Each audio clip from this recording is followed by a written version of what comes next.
제7회 동남아 지역 설명회 이틀차 오전 세션을 시작하도록 하겠습니다. 저는 사회를 맡은 부산 외대 김동엽입니다. 오늘 오전 세션에는 아주 아세안에서 중요한 두 개 국가의 발표가 있습니다. 말레이시아와 인도네시아 두 개의 국가가 있는데 우선 첫째로 말레이시아에 대해서 오늘 두 분이 준비를 하셨는데 최희경 선생님하고 고영경 선생님이 준비를 해주셨고 토론은 우리 황인원 선생님께서 해주시기로 하셨습니다. 발표와 토론 시간은 어제하고 동일하게 25분, 10분 그리고 나머지 10분 우리 이 참석한 분들의 질문 받고 답변하는 그런 순서로 하도록 하겠습니다. 그러면 바로 우리가 특별히 소개는 필요치 않은 것 같은데 그죠? 발표하시면서 간단하게 한두 네, 마디 소개를 해주시면 혹시 모르는 분들 계시니까 좋을 것 같습니다. 그러면 바로 발표 듣도록 하겠습니다. 우리 최기용 선생님 시작해 주시기 네, 바랍니다. 네, 반갑습니다. 경상국립대학교에서 동남아 연구를 하고 있는 최기룡이라고 합니다. 올해도 작년과 같이 좋은 자리에 초대해 주셔서 그 발표 기회를 주셔서 감사하게 생각합니다. 시간이 많지 않은 관계로 바로 시작하겠습니다. 올해 이제 말레이시아 2024, 올해가 작년이죠. 2024년에 대한 평가를 하고 전망에 대해서 간단하게 전 정치 부분을 하고 이어서 고윤정 박사님께서 경제 관련된, 사회 관련된 부분들을 말씀해 주시겠습니다. 저희가 이제 2024년을 평가할 때 이제 통합정부 정권이 안정적인 안정권에 접어드는 것인가, 그러면서 이제 개혁 과제는 어떻게 되는 것인가 관련된 내용을 저는 정치적인 부분으로 여권 측면에서 통합정부가 느린 개혁 속에서 안정을 찾아가고 있다라는 측면, 반대로 야권 측면에서는 피해연합이 좀 외우 내한을 겪고 있다는 것, 그 다음에 안월의 외교정책과 그 다음에 전망을 말씀드리도록 하겠습니다. 첫 번째로 통합정부가 어, 개혁을 어느 정도 약속을 했지만 재작년에 이어서 작년에도 크게 가시적인 성과는 없었던 것 같다. 그래서 더딘 개혁을 보여주고 있는 것 같다라고 해서 여러 이제 다른 뭐 시민단체라든 전문가들도 평가를 하고 있는데, 작년 말에 이제 말레이시아의 대표적인 시민단체인 버리스가 2년에 대한 평가를 내리면서 2009년 이후에 총리 5명을 평가를 했습니다. 평가를 하고 그중에 이제 아나르는 딱 중간인 3위로 평가를 했고, 1위로는 이제 이스마일 사브리를 꼽았는데, 가시적인 개혁 성과가 있었다. 이 당직 변경 방지법이라고 해서 의원들이 다른 당으로 이탈해 나가는 걸 막는 법이고요. 그 다음에 투표 연령을 하향을 해서 18세로 하향을 시켰던 이런 부분들이 높은 평가를 받아서 1위를 차지했고, 이전에 이제 PH 정부를 이끌었던 마하티르 총리가 2위를 차지했습니다. 가장 나쁜 총리로는 아무래도 이제 말레이시아 정계에 엄청난 충격을 일으켰던 부패 스캔들을 일으켰던 나집 라자기 꼽혔습니다. 이런 이런 혼란 속에서 이제 아나르가 정권을 잡으면서 이 리포르마스라고 하는 개혁의 상징으로서 개혁을 해 나갈 것이다 라고 했지만, 재작년 선거에서 이제 허응 의회가 들어서고 그러면서 이제 암노와 같이 아슬아슬한 동거를 하면서 이 개혁이 성공적으로 이루어질 것이냐에 대한 우려가 많았었는데, 그 부분이 아직까지 잘 해결되고 있지 않다. 그런 뭐 상징적으로 볼 수 있는 부분들이 이제 보면, 나집 총리와 관련된 부분들을 이제 여러 이슈들, 특히나 나집 총리의 재판이 진행이 되고 있는 부분이 있고 판결이 난 부분이 있는데, 그 12년형을 받은 부분을 이제 계속해서 사면을 받으려고 했던 시도들이 2023년에도 두 번이나 했었는데, 결국에는 이제 말레이시아 국왕이 이제 2024년 1월 달 말에 바뀌게 됩니다. 그 시기를 즈음해서 부분적인 사면을 받게 됩니다. 부분적인 사면을 받고, 이 사면을 받으면서 이 아나르 총리가 암노랑 어떤 정치적인 어떤 뭐 결탁이 있었던 거 아닌가라는 그 우려가 의심이 있었고 그런 불만들이 있었는데, 크게 오래 가진 않을 거라는 전망이 컸었습니다. 왜냐하면 이게 말레이시아에 있는 소위 3R 정책이라고 해서 종교 릴리즘과 인종 레이스, 그 다음에 왕실과 관련된 로열 측면에서 이 비판이 조금 터부시되는 측면이 있는데, 특히나 이제 왕실 관련해서 이게 사면이 왕 국왕의 권한이기 때문에 이걸 지나치게 비판했을 경우에 어, 기소를 당할 수도 있는 이런 점. 그 다음에 나집의 지지율이 여전히 말레이계 중심 높은 점 등을 토대로 했을 때 불만이 크게 오래 가지 않을 거라고 예상은 했지만, 상대적으로 이제 나집이 부분 사면을 받으면서 그 동력을 이어받아서 이제 그 이상의 걸 얻어내려고 하는 노력들이 계속 이어지고 있습니다. 특히나 이제 지금 가장 교도소에 있는 걸로 알고 있는데, 거기서 이제 가택연금으로 혹은 완전한 사면을 받으려고 하는 이런 이슈들이 나오면서 통합정부의 개혁 의지를 계속 시험하는 의제가 되고 있다라고 평가되고 있습니다.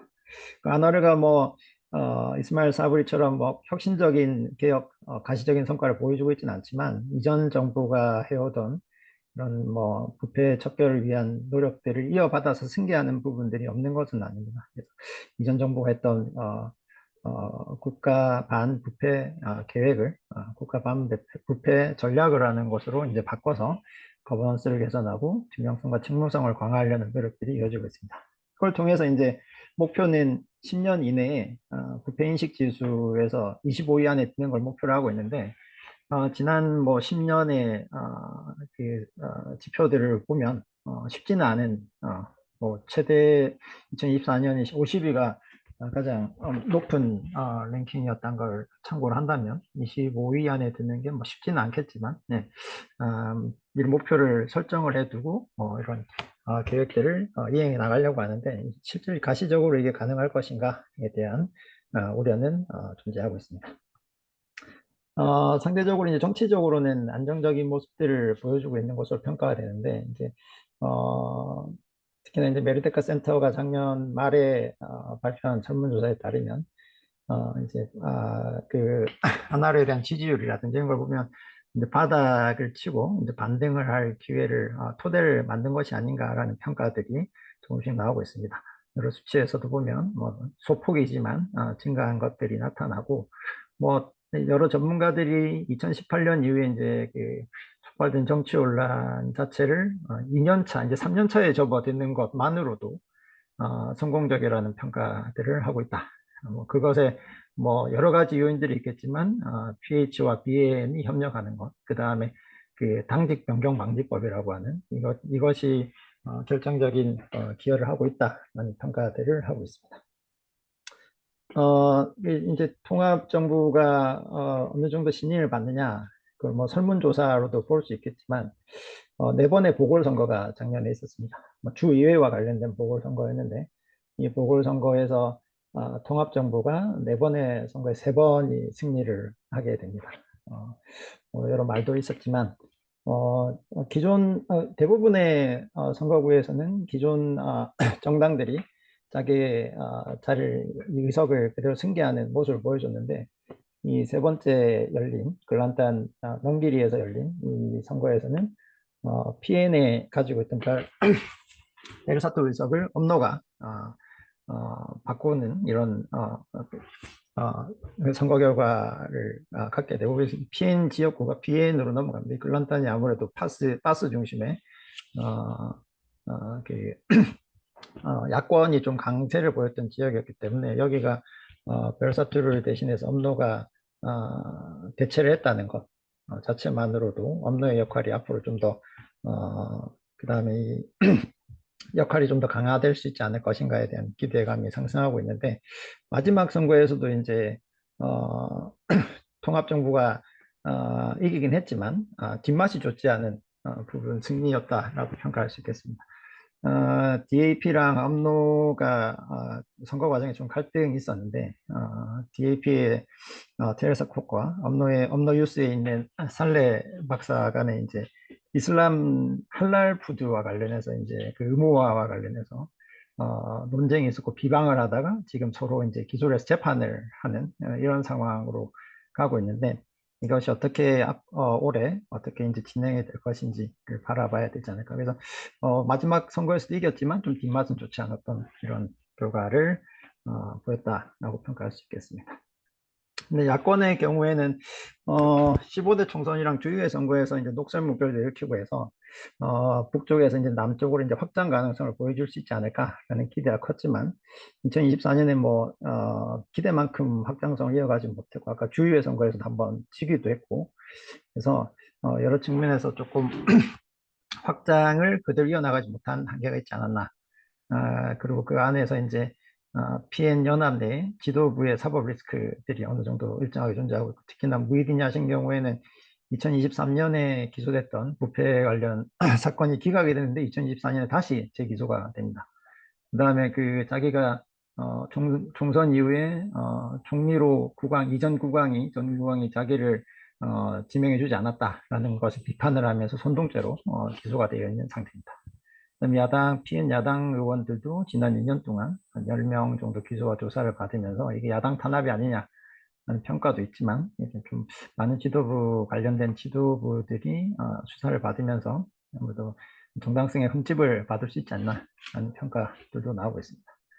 베르사투 내부에서도 11월 달 당 선거를 앞두고 무이린이 이제 자신의 공식이라고 하는 포뮬라라고 하는 베르사투의 주요한 지도부 5개 자리를 인선을 일단 결정을 해두고 나머지 자리를 선거를 경쟁적인 선거를 통해서 자리를 배분을 하자라는 걸 계속 관철을 해왔는데 그 과정에서 뭐 아무래도 파벌이 있었고 그 파벌 간의 대리전이 벌어지기도 했고 순조롭게 끝나지만 않았던 선거 결과가 있어서 선거 과정과 결과를 보여줘서 앞으로도 베르사트 내부의 이런 문제들이 계속 전체적으로 있을 것 같다.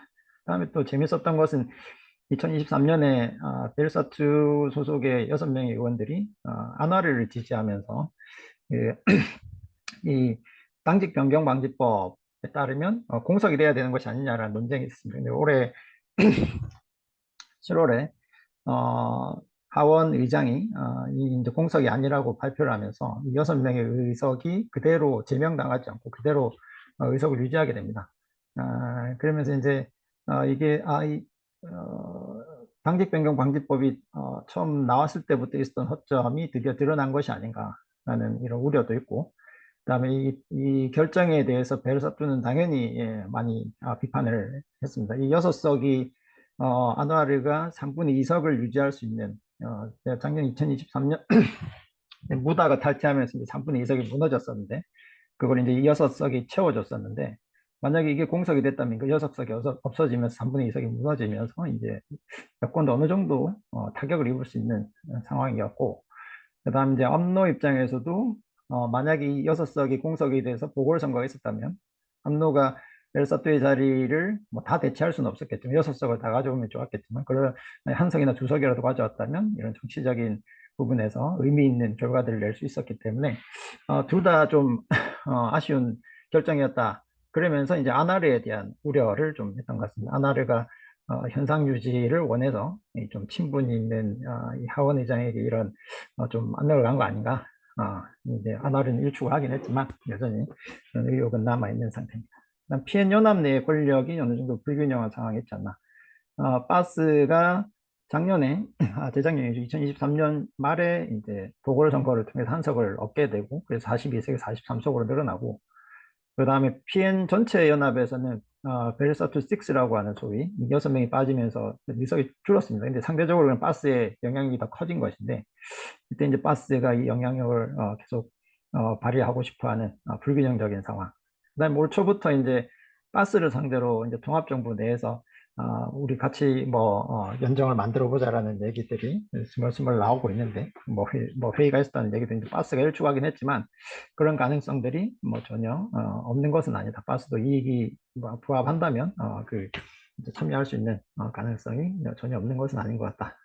그다음에 외교 정책을 보면 아나르도 이제 총리로 취임한 이후에 대체적으로 이제 말레이시아의 전통적인 중립 외교라든지 균형 외교를 노력을 하고 있고 2024년에는 정상 외교랑 국제 회의를 많이 개최했고 한국에도 11월 달에 방문하면서 여러 나라 국가를 다니면서 외교 관계도 강화를 하고 투자 유치도 많이 했던 것 같습니다.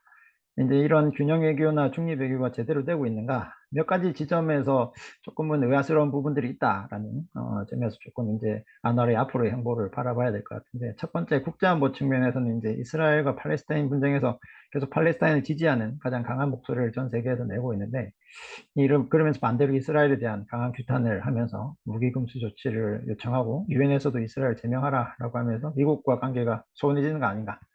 경제안보 측면에서는 미국 경제 패권에 대한 레버리지나 혹은 경제를 위한 제도적 균형을 만들어내려고 하는 이런 그 측면에서 글로벌 사우스 간의 남남협력을 확대하려고 하는 노력들을 하고 있는데, 작년에는 브릭스에 가입을 하면서 브릭스에서 활용하는 브릭스페이라는 스위프트 대체하는 이런 달러 중심의 국제거래 시스템을 조금 벗어나려고 하는 움직임에 동참을 하고 있다. 거기에 이제 러시아랑 중국이 포함되어 있다는 점.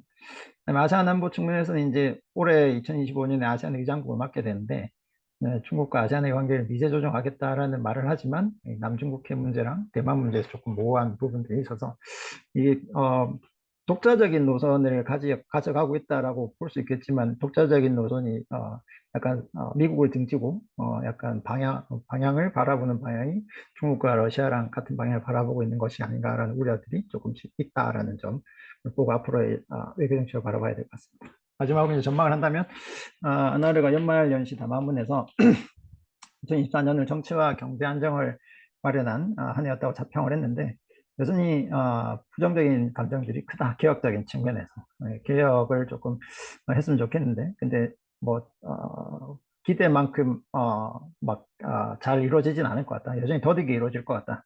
크게 세 가지 측면에서 본다면, 계속 요구하는 제도적인 개혁 요구가 여전히 가시적인 것들이 나타나고 있지는 않다. 뭐 NACS 같은 아까 말씀드린 그런 것들을 뭐 이전 정부들 걸 이어받고는 있지만, 자기가 뭐 선제적으로 뭔가를 혁신적인 이런 개혁을 하고 있는 것들이 보이진 않고, 그 다음에 연정을 할 때 사법에 대해서 이제 연정 약속을 할 때 뭐 자치권과 연방자금을 지원해 주겠다는 약속을 했지만, 이것도 잘 지켜지지 않아서 이 지역에서 좀 불만들이 나타나고 있다. 이걸 들어주거나 들어주지 않았을 때의 이 문제들 때문에 지금 약간 딜레마가 있는 부분이 있다. 그다음에 이제 언론의 자유, 시민의 자유를 제한하는 민주적 회복력 강화 부분에서도 개혁이 여전히 더디다. 네. 외교적인 측면에서 이제 재밌는 게, 작년 브릭스 회의에서 러시아를 이제 초대를 했는데, 2025년 아세안 의장국이 갈 때 이 러시아가 푸틴이 과연 잘 오진 않지만 과연 올 것인가, 온다면 아세안을 중심으로 한 동남아 지역에 어떤 네, 외교적인 파장이 있을 것인가를 바라보는 것도 재밌는 포인트가 될 것 같습니다. 이상입니다. 다음으로 고윤경 께서 경제.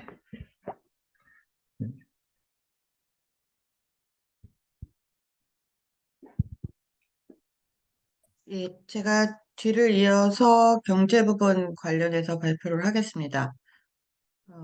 안정 속의 개혁을 이뤄간 것은 정치뿐만 아니라 경제 부분에서도 일어났고요. 말레이시아 경제에 대해서 IMF는 2024년에 인플레이션을 안정적으로 관리하면서 성장에 강력한 성과를 보겠다라고 평가를 했습니다. 그리고 이러한 성장세가 유지될 경우에 세계은행이 이제 2024년, 2028년에 고소득 국가 진입을 예상했는데 아직 안 됐고, 조만간 되지 않겠느냐라는 희망 고문을 계속하고 있습니다. 어쨌든 성장률만 보면은 굉장히 강력한 성장의 유지세가 보였습니다. 그래서 이제 분기별 성장률을 보면 2024년 1분기에 4.2%에서 2분기 5.9%, 3분기 5.3%, 아마 4분기는 지금 최종적인 성과가 나오진 않았지만 4.8에서 5% 사이 정도를 보일 것 같습니다. 아주 고도의, 우리가 너무 한국 기준으로 고도의 성장이라고 보기는 어렵지만, 그럼에도 불구하고 이머징 마켓 중에서는 굉장히 안정적인 성장세를 보여왔다라고 할 수 있겠습니다. 성장의 강력한 요인은 수출 투자, 그리고 서비스 섹터의 약진, 그리고 내수 소비가 강력하게 성장을 이끌었다라고 평가를 받고 있습니다. 경제 성장 요인, 뭐 수출을 먼저 보면 수출이 전반적으로 잘 됐습니다. 이렇게 그래프를 보면 막 위로 뜨는 것 같진 않지만 수출이 전체적으로 보면 이렇게 올라간 겁니다. 예, 그래프가 잘 보이시지 못해서 그런데 전반적으로 수출이 많이 늘었습니다. 그리고 이 수출의 40% 이상을 전기전자, 가 차지하고 있고 화학 제품, 석유화학 같은 경우는 엄청나게 많이 감소를 했습니다. 그런데 보면 수출에서 미국에 대한 수출이 엄청나게 늘고 중국에 대한 수출이 줄었는데 중국이 이제 뭐 경제가 자체가 좀 줄어들었기 때문이고요. 특히나 11월에 대미 수출이 역대 최고를 기록한 건 트럼프 취임을 앞두고 관세 인상 전에 미리 선주문을 하는 것은 비단 말레이시아뿐만 아니라 뭐 베트남이나 다른 지역에서도 마찬가지로 해서 미국에 대한 수출이 굉장히 많이 늘었고 수입을 보면 미국으로부터의 수입도 많이 늘었지만 중국으로부터의 수입은 수출은 줄었는데 수입은 더 늘었어요. 그러니까 그만큼 이제 중간재의 수입이 많이 늘었다라는 거고요. 여기서 주목해서 제가 굵게 빨간 줄을 쳐놨던 부분이 바로 대만으로부터의 수입이 30%나 늘었다는 겁니다. 그러니까 이 전반적인 전기전자 반도체 관련된 부분의 수출이 늘어나는 만큼 거기에 대한 중간재 수입이 늘었는데 그 수입이 미국과 중국뿐만 아니라 대만으로부터 들어온 것이 굉장히 크기 때문에 가지고 있는 포션이 그나마도 적었는데 앞으로 더 적어질 가능성이 높고 한국이 앞으로 아세안에서 이 세 국가들과 경쟁해야 되는 구도를 사전적으로 말레이시아를 통해서 좀 볼 수 있는 부분이 있었습니다. 말레이시아 자체에서만 본다라면 수입 다변화, 또 자신들의 국가로 들어오는 다양한 물품들의 다변화, 수출 구조가 선순환 구조를 이끌어가는 측면에서 본다면 이제 긍정적인 신호로 볼 수가 있겠습니다. 두 번째는 투자입니다. 투자는 뭐 제조업 부분에 당연히 이런 전기전자 부분에 대한 투자가 늘었던 것뿐만 아니라 건설 경기가 굉장히 좋아졌습니다. 이것이 성장의 한 부분을 굉장히 강력하게 이끌었고요. 제조업, 뭐 서비스업, 뭐 이런 부분에서 다 투자가 늘었는데 그 해외 달러의 유출입이라는 측면에서만 보자면 외국인 직접 투자나 이런 투자가 들어온 것보다 말레이시아 기업들의 해외에 나가서 한 투자가 많아가지고 이런 부분에서는 조금 수지가 좋지 않았어요. 이거는 결정적으로 뭐 말레이시아 경제 안 좋았다라고 보기보다는 말레이시아 기업들이 그만큼 영내라든가 다른 지역에서 해외 진출이 활발해지고 있는 것으로 보이는 것이 더 좋을 것 같습니다. 수출과 투자가 늘면서 경기가 좋아졌죠. 직업도 많아지고요. 이러면서 또 민간과 정부 투자 자체가 증가하고 고용, 가계소득 증가를 가져오면서 소비 수준이 많이 좋아지면서 선순환 구조가 아주 잘 이루어졌고 이런 활성화 힘입어서 말레이시아 통화 가치가 평가 절상되는 걸 볼 수가 있습니다. 실업률은 엄청 낮아졌고 이제 고용 수준이 높아졌고 제조업 임금도 늘어났다라는 걸 이제 이 그래프가 보여주고 있는 거고요. 아세안 각국의 달러 통화 대비 가치가 전반적으로 하락했는데 그 중에서 가장 링깃이 강력한 현상을 보였습니다. 강력했습니다. 한국의 원화가 평가 절하되는 것과는 반대의 그림으로 가고 있는데요. 2023년에랑은 2024년은 환율이 보여주는 그래프가 완전히 달라졌습니다. 이런 것들은 기본적으로 이제 미국과의 금리 차이가 축소됐고 전반적인 산업 투자 선순환이 잘 돌아가면서 투자자 신뢰가 강화된 것들이 이런 여러 가지 경제에 있어서 긍정적인 요인들이 달러 대비 통화 가치가 강력하게 보이는 것에 작용을 했다라고 볼 수가 있겠습니다. 아나르의 이런 여러 가지 요인들이 보여지면서 가장 중요했던 것은 아나르 경제 개혁이 일정 정도 성과를 거뒀다라고 보고 있는 건데요. 실제로 아나르가 취재하는 아나르노믹스는 2023년 부터 시작된 게 아니라 중반부터 시작됐습니다. 이 마다니 경제를 내세웠던 것이 2023년 초반이고 실제 정책이 돌아가고 뭔가 프레임워크가 나오고 했던 게 2023년이니까 이런 로드맵들이 본격 개혁 드라이브가 걸렸다는 걸 2024년으로 본다면 2024년 5% 안팎의 성장이 나온 부분에 있어서 상당히 아나르 경제개혁이 효과를 받고 자신감을 얻은 부분이 있습니다. 여기서 이제 실질적으로 아나르 총리가 직접 나와서 자기 성과를 막 발표했는데 여기 뭐 디지털도 잘했다, 반도체도 잘했다, 뭐 여러 가지 이야기를 했습니다. 1번은 세수가 증가한 겁니다. 그래서 이런 여러 가지 세금들을 내고 뭐 세율을 올려가면서 이제 세수를 증가시켰고 보조금을 합리화하면서 정부 지출 효율성을 개선한 게 가장 큰 부분이라고 할 수 있는데요. 아시겠지만 연료 보조금, 뭐 전기세 보조금이랑 갖가지 보조금이 말레이시아 경제 불합리성을 상징하는 경제 발목을 잡다는 지적을 많이 받았는데 이 광범위한 보조금을 소득 수준이 낮은 부분에 타겟팅해서 보조금을 어쨌든 이제 순차적으로 줄여나가는 과정들을 지난해 시작을 했습니다.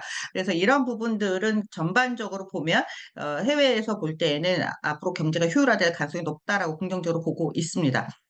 그리고 뭐 디지털 분야에 대한 많은 투자를 했고 특히 인프라가 확장된 부분을 좋게 보고 있고요. 여러 해외 기업들과 합작 투자, 뭐 투자에 대한 발표들이 있었습니다. 국가 반도체 전략을 이제 가장 크게 작년에 내세웠던 전략인데요. 3단계 목표를 세워서 뭐 언제까지 몇 개의 기업을 유치하고 얼마를 하겠다 뭐 이런 3단계 목표를 세우고 있고 여기에는 이제 이원화 전략이 있습니다. 국내 기업을 키우는 부분도 있고 첨단 기술이나 후공정이 아닌 반도체 후공정이 아닌 그 앞에의 이 과정들에 대해서는 외국 기업을 유치하겠다라는 전략을 내세우고 있는데 이 디지털과 반도체 국가 전략이 올해 성과를 낸 부분도 있지만 결국은 반도체 전략이 내년에 어떻게 성과를 내느냐에 따라 지속 가능한 성장이 달려 있다라고 볼 수 있겠습니다. 2025년에 대한 경제 전망은 뭐 올해하고 비슷하거나 올해보다 조금 낮아질 수 있다라는 가능성을 보여주고 있는데 이거는 이제 글로벌 경제 환경이 어떻게 변하느냐에 따라 달라질 것이고요. 특히 지난 1월 7일 날에 푸트라자에서 어, 말레이시아와 싱가포르가 조호 싱가포르 특별경제구역 설정에 합의를 했습니다. 이것이 굉장히 중요한 성장의 모멘텀이 될 수가 있는데 합의에서 끝날 것인지 실질적인 성과를 가져올 것인지가 2025년에 달려있다라고 볼 수 있겠습니다. 지난해와 달리 올해 예산안을 보면 사회복지 부분을 많이 늘려가고 있고요. 연료보조금은 지난해 시작한 거에 이어서 계속해서 단계적으로 폐지하는 과정에 있어서 이런 부분들이 결국은 2025년 경제 성과를 영향을 미치는 중요한 요소로 작용하게 될 것으로 보이고 있습니다. 사회적 이슈로는 크게 세 가지를 저는 꼽았습니다. KK마트의 알라 양말 사건이 있습니다. 이게 뭐 말레이시아 전체를 뒤집어 놨던 사건인데요. 우리나라에 여러 가지 뭐 이제 편의점 이런 게 있다라면 말레이시아는 KK마트라고 곳곳에서 보이는 마트가 있습니다. 이게 조그만 마트인데요. 여기서 양말을 중국에서 수입해서 팔았는데 여기 알라 글자가 새겨 있는 걸 누가 발견해서 이걸 이제 소셜 미디어에 올려서 이게 막 널리 퍼지면서 KK 마트를 공격하고 뭐 불매 운동 벌어지고 소송하고 난리가 났는데 하여튼 이런 사건이 이 종교와 중국인 사업체가 가지고 있는 것과 이런 것들이 연결되면서 이게 말레이시아를 상반기 가장 그 크게 부각되었던 사회적인 이슈였습니다. 이런 불매 운동의 여파는 사실은 이스라엘 하마스 전쟁에 있어서 반이스라엘 정서하고도 그 뒤로 이뤄지게 되는데요. 그래서 실질적으로 유통업체에 물어봤는데 정확한 통계는 나오지 않지만 맥도날드, 스타벅스, 버거킹 이런 데 매출이 상당히 많이 줄었다라고 보고 있습니다. 그래서 매장 수도 많이 줄었다고 하고 있고요. 두 번째는 사이버 불링입니다. 인플루언서 한 명이 자살하는 사건이 벌어졌는데요. 이런 사이버 상에서의 따돌림 그리고 뭐 학교 폭력 이런 부분들이 전반적으로 많이 드러나서 사회적인 이슈가 됐습니다. 구글 트렌드 검색에서는 뭐가 가장 영향력이 컸나? 역시 스포츠, 축구가 대체적으로 거의 모든 예, 검색어 상위를 차지해서 말레이시아 사람들의 관심사를 볼 수가 있었는데요. 그 이외에는 이제 뭐 정부에서 보조금 주는 거, 뭐 복지 플랫폼에 가입해가지고 뭘 처리해야 하는가 이런 부분들을 찾아보는 것이 컸습니다. 그래서 이런 세 가지 이슈로 정리를 해봤습니다.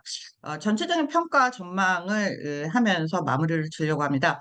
2024년 경제와 정치가 어느 정도 개혁의 성과를 거두었다. 그리고 토대를 닦은 한 해였다라고 이제 스스로 자평을 하고 있고 또 외부에서도 그런 성과가 있었다라고 보고는 있습니다. 그렇지만 이 개혁의 속도가 기대하는 것보다 여전히 느리다. 근데 이런 느린 것 자체를 저는 말레이시아의 특성으로 특성 중에 하나로 보고 있기 때문에 이것은 새로운 비판은 아니다. 그냥 기대보다 느릴 뿐이지.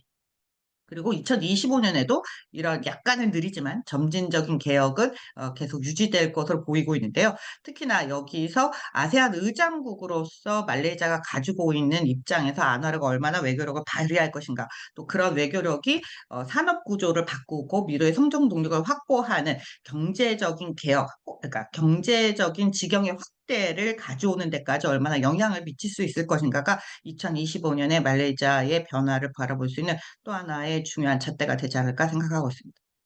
여기까지 해서 경제 부분과 사회 부분 발표를 마치도록 하겠습니다. 네, 두 분 선생님 감사합니다. 오늘 말레이시아 발표에 대해서 우리 경상대 황인원 선생님께서 10분간 토론해 주시도록 하겠습니다.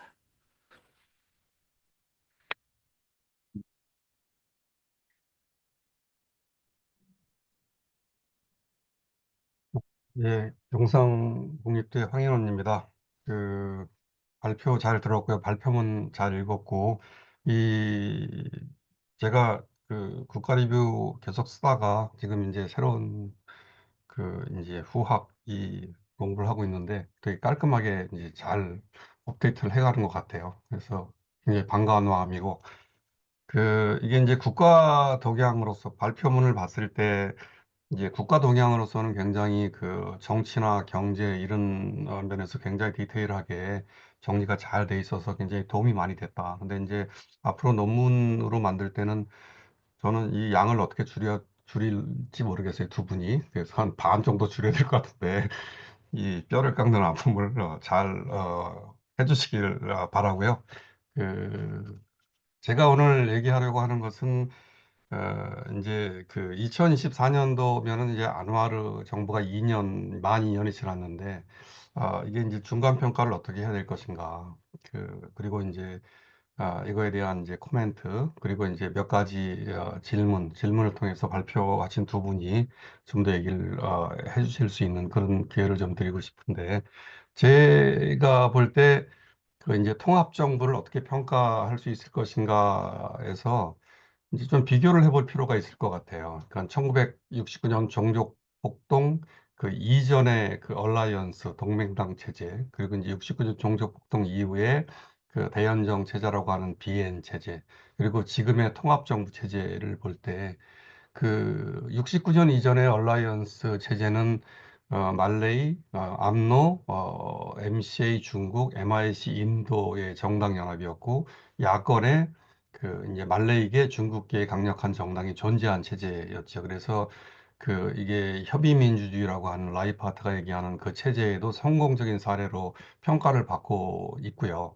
근데 이제 종족폭동 이후에 이제 비엔 체제가 들어서면서 13개 정당 연합. 처음에는 이제 바스까지 같이 들어와가지고 14개였는데 바스가 이제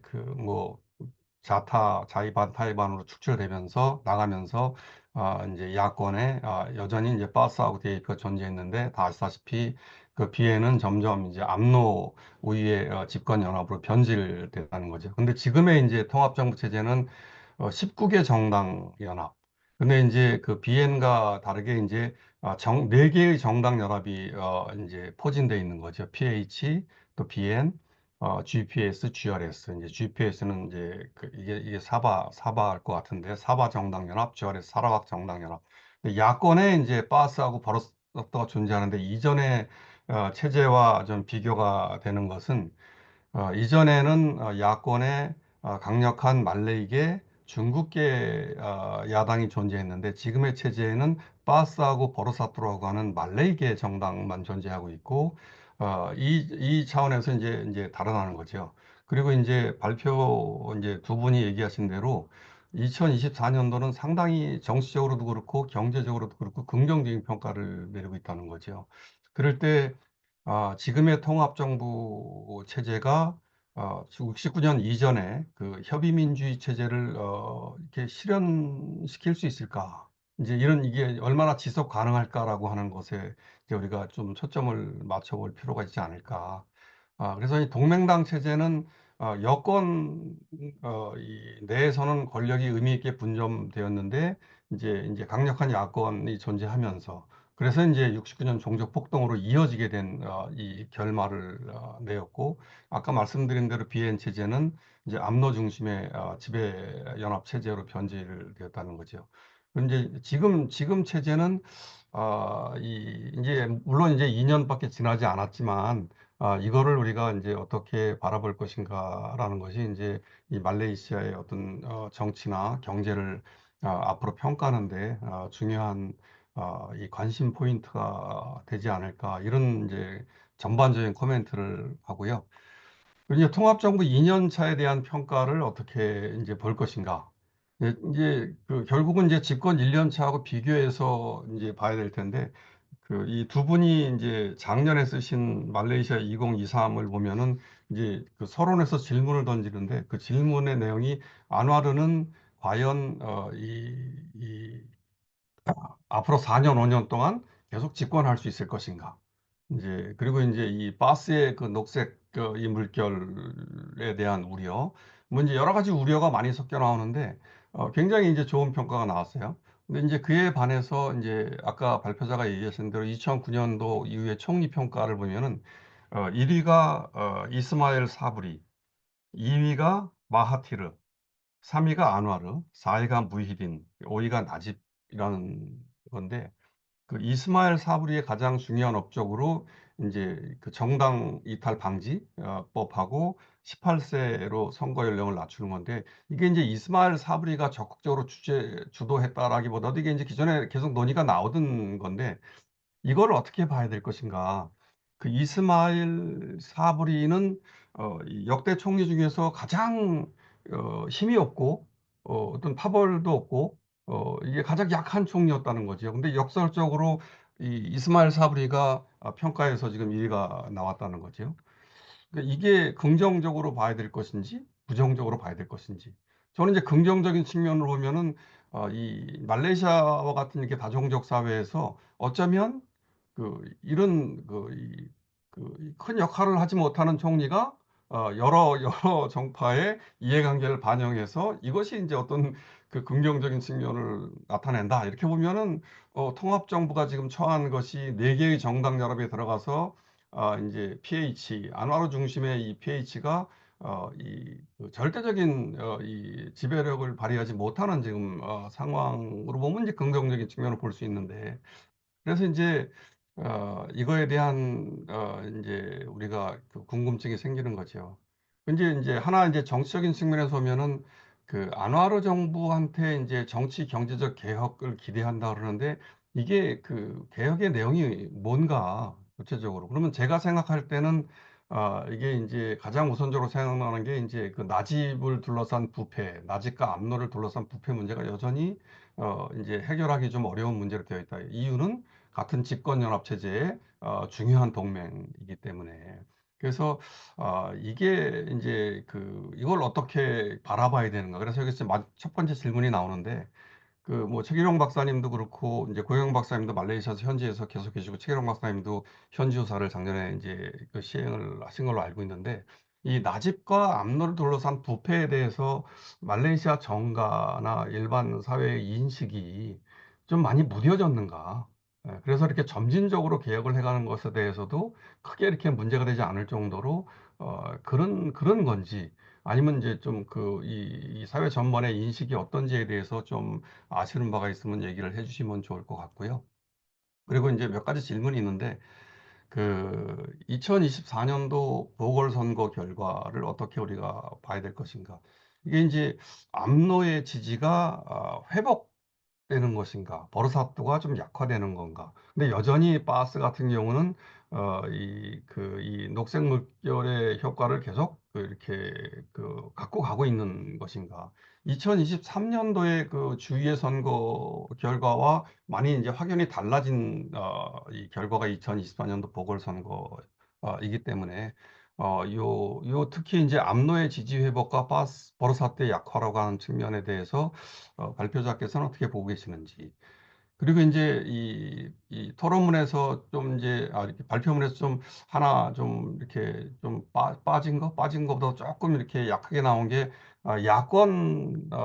야권의 분열에 대해서는 얘기를 했는데 통합정부 내에서의 균열 가능성은 그리고 잠깐 언급했지만은 특히 이제 그 동부 말레이시아 정당연합 PAS와 GRS의 불만이 가중됐을 때 언제든지 말레이시아에서 정권 교체는 이 동부 말레이시아 사바 사라왁 정당 연합에 의해서 정권 교체가 될 수 있는 그런 위험한 동거를 하고 있는 상황에 있어서 이 문제의 심각성을 우리가 좀 어떻게 봐야 될지. 그리고 이제 아까 잠깐 터리사 코그하고 이제 암로 유소 대표의 그 갈등을 얘기하셨는데 이 암로와 이 DAP의 그 지속적인 갈등은 어느 정도 이제 심각하게 바라봐야 될지에 대한 혹시 뭐 코멘트가 있으면 얘기를 해주시면 좋을 것 같고요. 경제적인 측면으로 넘어가면 저는 이제 마다니 경제 얘기를 하는데 이게 잘 모르겠어요. 이게 이제 각 정권마다 우리가 슬로건이 나오잖아요. 이제 이스마일 사브리 같은 경우는 뭐 껄루아루가 말레이시아야.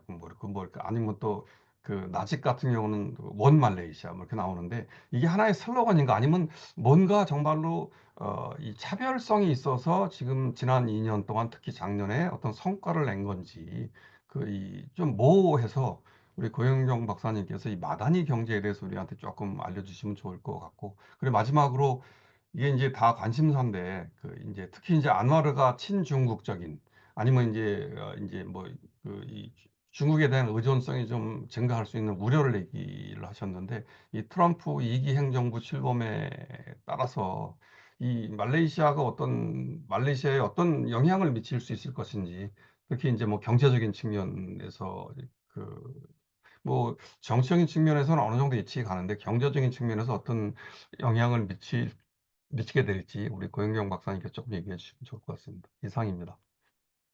네, 황인원 선생님 감사합니다. 지금 이제 한 10분 정도 남았어요. 그래서 제가 그 발표하신 두 분께 그 황인원 선생님 질문한 부분, 토론한 부분에 대해서 말씀하실 시간을 좀 드리고 답변하는 동안에 우리 참석하신 분들 손들기를 붙여주시면은 제가 지적을 하고 아니면은 우리 채팅 박스에 질문을 올려주시면은 나중에 그 답변을 할 수 있도록 그렇게 하겠습니다. 그러면 우리 최기동 선생님하고 고영경 선생님께서 간단하게 황인원 선생님 토론에 대해서 답변해 주시면 감사하겠습니다. 최기동 선생님 먼저. 이게 다 주신 게 이제 뼈를 깎는 노력이 필요할 거라고 하시는데 제가 봤을 땐 뼈를 갈아 넣어야 될 것 같지 않나라는 굉장히 간단하지 않은 주제들을 하나하나 다들 어려운 거라 저도 기회가 된다면 그 말씀해 주신 통합정부와 이전 대연정과 동명항 체제를 한번 보고 싶은 부분들이 있습니다. 그 다음에 추후에 된다면 이 69년 체제가 유지가 가능한지 아니면 새로운 모습들을 보이는지 그런 것들도 한번 공부해 보도록 하겠습니다. 질문해 주신 것이 아까 그 여러 가지가 있었는데 2009년 이후 총리평가가 가지고 있는 함의가 무엇인 이스마일 사부리가 1위가 된 이유가 긍정적인가 부정적인가 그 부분 저도 이렇게 보고서만 봐가지고 그렇게 심각하게까지는 생각을 안 해봤었는데 뭐 고민을 해봐야 될 부분들이 아닌가. 말씀하신 것처럼 이스마일 사부리가 가장 힘이 약한 총리였지만 어떻게 그거를 할 수가 있었을까? 그런 개혁을 할 수 있었을까라는 부분들은 저도 좀 궁금한 부분이긴 합니다. 근데 아무래도 오히려 그렇기 때문에 부담감 없이 할 수 있지 않았을까. 그러니까 다른 데 이렇게 연루돼 있지 않은 세력이었기 때문에 오히려 부담 없이 할 수 있었고 자기가 오히려 저는 아나르가 개혁에 더딘 이유 중에 하나는 어떻게 보면 제가 봤을 때 말레이시아가 지금 아나르가 됐을 때 목표로 했던 두 가지 이렇게 연결될 수 있는데 목표했던 바가 하나는 안정인 것이고 하나는 개혁인 것이었는데 작년에도 제가 말씀드렸다시피 안정에 방점을 두다 보니 오히려 안정을 계속 추구하면서 개혁은 조금씩 아까 고영경 박사님도 말씀하셨지만 이게 말레이시아의 특징일 수도 있고 정중동의 느낌으로 어느 순간은 이게 이루어질 수 있게 해 나갈 텐데 오히려 개혁의 상징이기 때문에 더 강하게 개혁을 못하고 있지 않나라는 역설적인 부분도 있지 않을까라는 생각을 합니다. 그런 부분들이 아까 말씀하신 연결될 수 있는데 이 나십과 압류를 둘러싼 부패에 대한 이 인식이 어떻게 되고 있는가, 우리 인식이 무너졌는가 그런 건 아닌 것 같고요. 뭐 중국계 쪽도 만나보고 말레이계 쪽도 만나보고 했었는데 이제 말레이계 쪽은 당연히 이제 뭐 아나르를 지지하는 측면이 강하지만 이 중국 DAP 관련돼 있는 분들을 만나봤을 때는 이게 어쩔 수 없이 기다리고 있다라는 얘기들을 많이 하셨던 것 같습니다. 이게 자기들이 지금 당장 뭔가를 원하지만 이게 그걸 했을 때 이게 불안정해질 수 있는 측면들. 그래서 오히려 될 거라고 믿고는 있지만 언젠간 될 거라 믿고 있지만 지금 당장 안 된다는 것에 대한 불만도 당연히 있고 이게 보궐선거에서도 영향이 있었고 그래서 뭐 보궐선거에서도 중국계나 인도계가 그런 안활의 이런 지지부진한 측면들 때문에 지지를 많이 안 해줬던 분도 있었고, 하지만 이게 지금 어쩔 수 없는 상황이라는 것도 인식을 하고 있는 것 같습니다. 지금 당장 필요한 건 개혁도 중요한데 안정 이후의 개혁에 아마 좀 더 목표를 두고 있지 않나.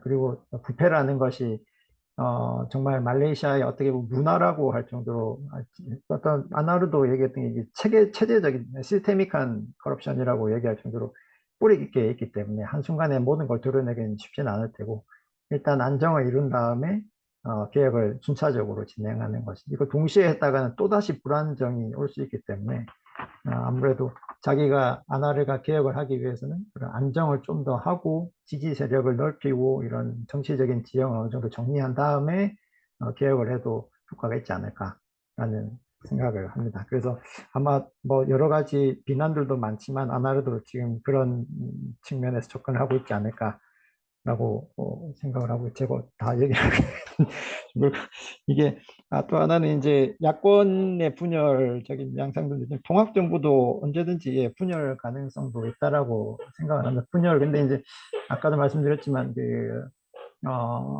안티오핑로라고 해서 당직 변경 방지법이 안정을 가져왔던 부분들도 있었다라고 하는 게 쉽게 이탈하지 못하고 이탈했을 경우에는 당직이 날아갈 수 있기 때문에 그 세 번째 했던 보궐선거가 이루어졌던 이유가 주의회에서 그 의원이 아나르를 지지하면서 그 자리에 공석이 되면서 보궐선거가 이루어졌거든요. 이제 베르사투 6에 대해서는 그런 선거 공석이 되질 않았고 그래서 그 부분에 대한 많은 아쉬움이 베르사투도 있었고 암노도 있었다. 암노가 그걸 아쉬워했던 이유는 자기가 어느 정도 여기 가져가면서 여권에서 자기가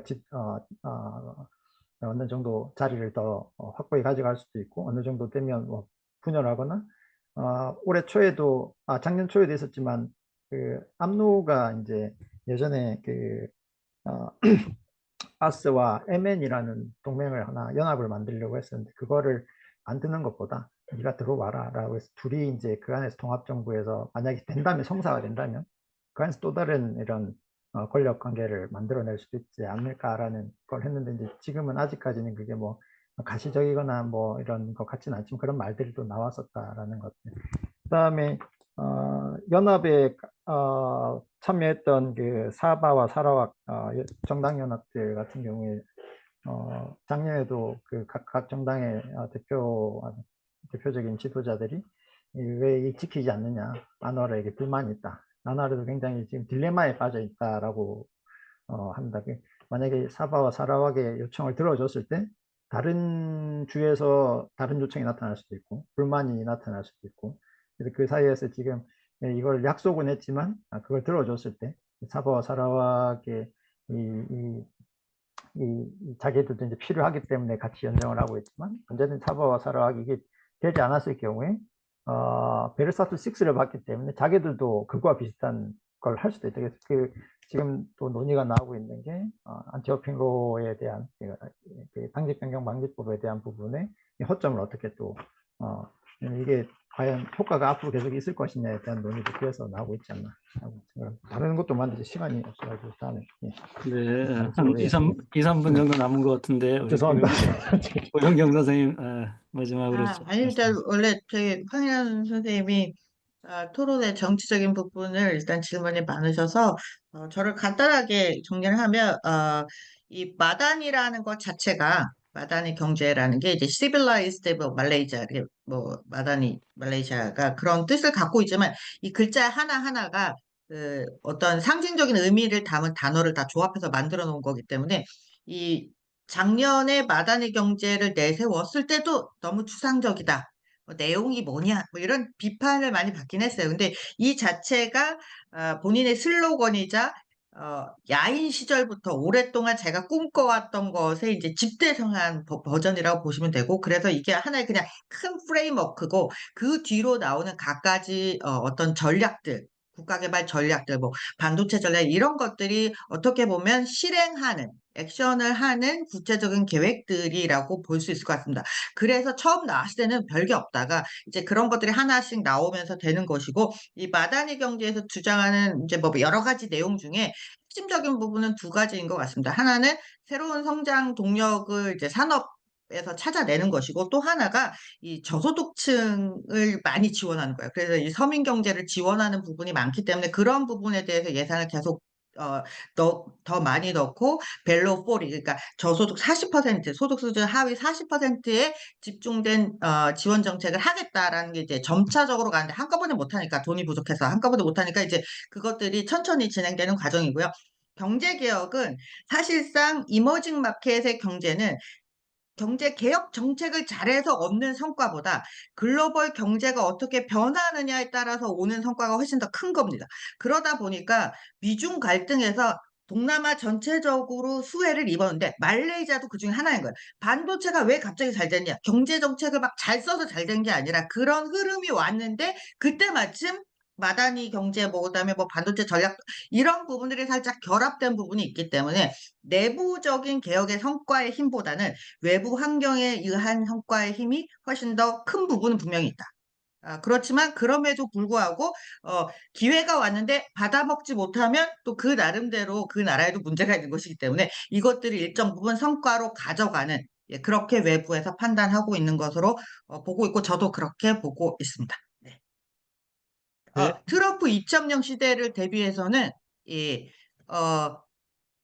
뭐든지 이쪽 국가들은 일단 나에게 실익이 되는 게 무엇인가를 찾는데 먼저 중점을 두고 있기 때문에 빠르게 대답을 하기보다는 조금 더 관망하는 자세. 그리고 아시겠지만 트럼프는 아세안에 관심이 없습니다.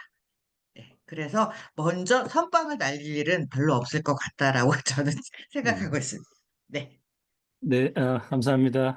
워낙 뭐 우리 말레이시아에 대해서 전문가 세 분이서 정치, 경제 또 대외 관계 아주 세심한 부분까지 잘 말씀해 주셨습니다. 세 분 감사드립니다.